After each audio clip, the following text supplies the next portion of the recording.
The next reason for suicide is emotional unavailability from partner.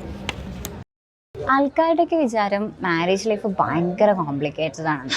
Recently എൻ്റെ ഒരു front എന്നോടൊരു കാര്യം പറയായിരുന്നു.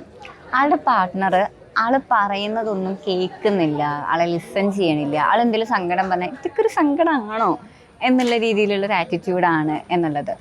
ഇപ്പോൾ നമുക്കിപ്പോൾ റിലേഷൻഷിപ്പിൽ ചില സമയത്ത് നമുക്ക് ഭയങ്കര ഒറ്റപ്പെടൽ ഫീൽ ചെയ്യാം.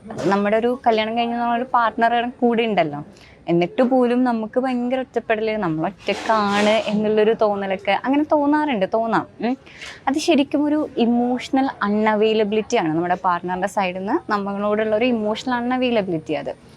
അത് നോർമലാണോ എന്ന് ചോദിച്ചു കഴിഞ്ഞാൽ ഇതിൻ്റെ ഒരു എക്സ്ട്രീം ഒരു സംഭവമുണ്ട്. അതായത് നമുക്ക് ഈ ഇമോഷണലി അൺഅവൈലബിൾ ആയി നമുക്കെപ്പോഴും ഭയങ്കര ഒരു ലോൺലിനെസ് ഫീൽ ചെയ്യുക. ഇവൻ നമ്മളെ സംശയിക്കും, ഞാൻ ശരിക്കും വേർത്തിയാണോ, എനിക്ക് ശരിക്കും എൻ്റെ ഒരാളെ സ്നേഹിക്കാൻ മാത്രമൊക്കെ ഞാനുണ്ടോ എന്നുള്ള രീതിയിൽ. അപ്പോൾ ആ ഒരു തോട്ട് കൂടി അതൊരു സൂയിസൈഡൽ തോട്ടിലേക്ക് വരെ ലീഡ് ചെയ്യാം. അപ്പോൾ അത് ശരിക്കും ഭയങ്കര ഡേഞ്ചറാണ് ആ ഒരു സ്റ്റേജ് എത്തുന്ന ഒരു ടൈം എന്ന് പറഞ്ഞു കഴിഞ്ഞാൽ. ഞാനിപ്പോൾ ഈ പറയുന്നത് കേൾക്കുമ്പം പലർക്കും അത് ഭയങ്കരമായിട്ട് റിലേറ്റബിൾ ആയിരിക്കും. ഞാനിതിലൂടെയാണല്ലോ കടന്നു പോയിക്കൊണ്ടിരിക്കുന്നത് എന്ന് തോന്നുന്നുണ്ടാകും. അപ്പം അങ്ങനെയാണെന്നുണ്ടെങ്കിൽ നിങ്ങൾക്ക് എപ്പോഴെങ്കിലും നിങ്ങളെ കേൾക്കാൻ ഒരാൾ നീഡഡ് ആണ് എന്ന് തോന്നുകയാണെന്നുണ്ടെങ്കിൽ നിങ്ങൾ എന്തായാലും ഒരു ഹെൽപ്പ് സീക്ക് ചെയ്യണം. കാരണം നിങ്ങളുടെ ഈ ഒരു ലോൺലിനെസ്സിൽ നിന്നൊരു മാറ്റം വരാനും നിങ്ങളുടെ ഇപ്പോഴത്തെ ഈ ഒരു തോട്ടിൽ നിന്നൊരു ബെറ്റർ ഫീൽ വരാനും നിങ്ങളത് ഹെൽപ്പ് ചെയ്യും.